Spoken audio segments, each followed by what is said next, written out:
10 jenderal perang dalam Islam. Bismillahirrahmanirrahim. Assalamualaikum warahmatullahi wabarakatuh.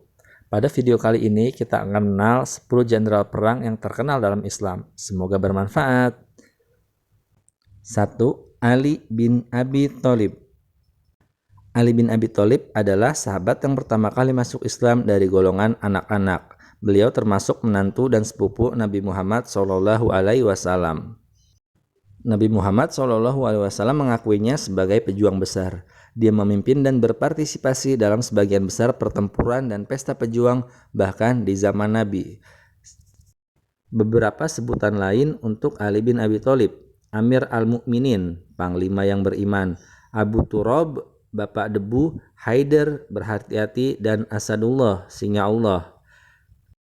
Lahir di Mekah, Saudi Arabia, dia meninggal di Najaf, Irak.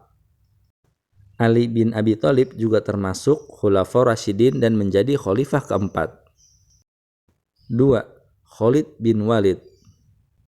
Khalid bin Walid adalah seorang komandan dan pejuang muslim yang hebat. Dia tetap menjadi komandan muslim di masa Nabi, Khalifah Abu Bakar, dan Khalifah Umar.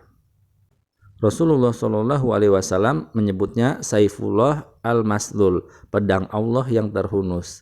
Dia adalah salah satu dari panglima-panglima perang penting yang tidak terkalahkan sepanjang karir peperangannya. Khalid bin Walid dikirim ke daerah yang jauh dan sulit untuk dilawan. Ia mengalahkan pasukan lawannya bahkan di negara-negara besar seperti di Syria, Bizantium, dan Palestina.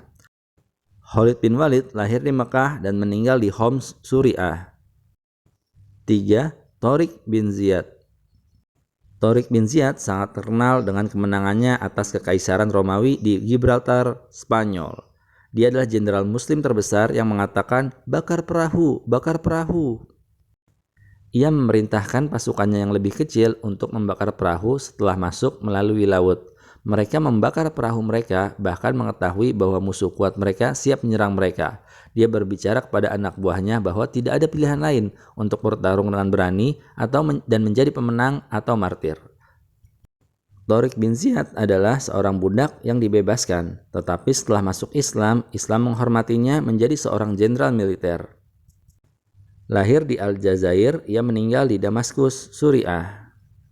4. Salahuddin al-Ayyubi. Salahuddin al-Ayyubi atau yang dikenal dengan Saladin adalah komandan muslim saat perang salib dan merebut Yerusalem.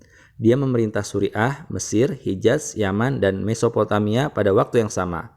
Untuk memenangkan perang salib dan merebut Yerusalem, Saladin menggabungkan kekuatan Eropa. Dia menangkap Reynold de Chatillon dan secara pribadi mengeksekusinya.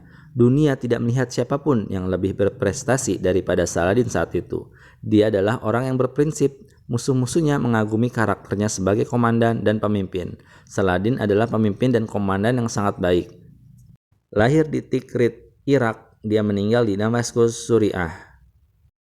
5. Muhammad al-Fatih. Bernama Sultan Mehmed II atau lebih dikenal sebagai Muhammad al-Fatih sang penakluk. Kejayaannya dalam menaklukkan Konstantinopel menyebabkan banyak kawan dan lawan kagum dengan kepemimpinannya serta taktik dan strategi peperangannya yang dikatakan mendahului pada zamannya dan juga kaidah pemilihan tentaranya. Ia merupakan anak didik Syekh Syamsuddin yang masih merupakan keturunan Abu Bakar Asy-Syiddiq. 6. Abu Ubaidah bin al-Jarrah. Abu Ubaidah adalah muhajirin dari kaum Quraisy Mekah yang termasuk paling awal untuk memeluk agama Islam. Ia ikut hijrah ke Habasyah dan kemudian juga hijrah ke Madinah. Ia mengikuti setiap pertempuran dalam membela Islam. Setelah wafatnya Nabi Muhammad SAW, ia merupakan salah satu calon khalifah bersama dengan Abu Bakar dan Umar bin Khattab.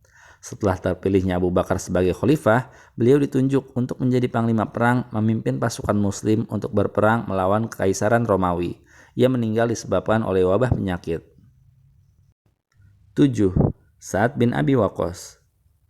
Sa'ad bin Abi Waqqas juga merupakan salah seorang yang pertama kali masuk Islam. Disebutkan dia juga orang muslim pertama yang melepaskan anak panah dalam perang. Kepahlawanan Sa'ad bin Abi Waqqas tertulis dengan tinta emas saat memimpin pasukan Islam melawan pasukan tentara Persia di Qadisiyah. Peperangan ini merupakan salah satu peperangan terbesar umat Islam. 8. Syurahbil bin Hasanah. Selain sahabat Rasulullah Shallallahu Alaihi Wasallam, dia merupakan salah satu komandan tersukses dalam pasukan Rashidin, bertugas di bawah Khalifah Rashidin Abu Bakar dan Umar bin Khattab. Dia merupakan salah satu komandan lapangan utama selama penaklukan Muslim di Suriah, bertugas sejak tahun 634 hingga kematiannya pada tahun 639 akibat wabah penyakit. 9. Abdullah bin Am. Abdullah bin Amir adalah gubernur Busra dan merupakan jenderal militer yang sangat sukses pada masa pemerintahan Khalifah Utsman bin Affan. Dia juga dikenal atas kehebatannya dalam administrasi dan militer. 10. Amr bin As.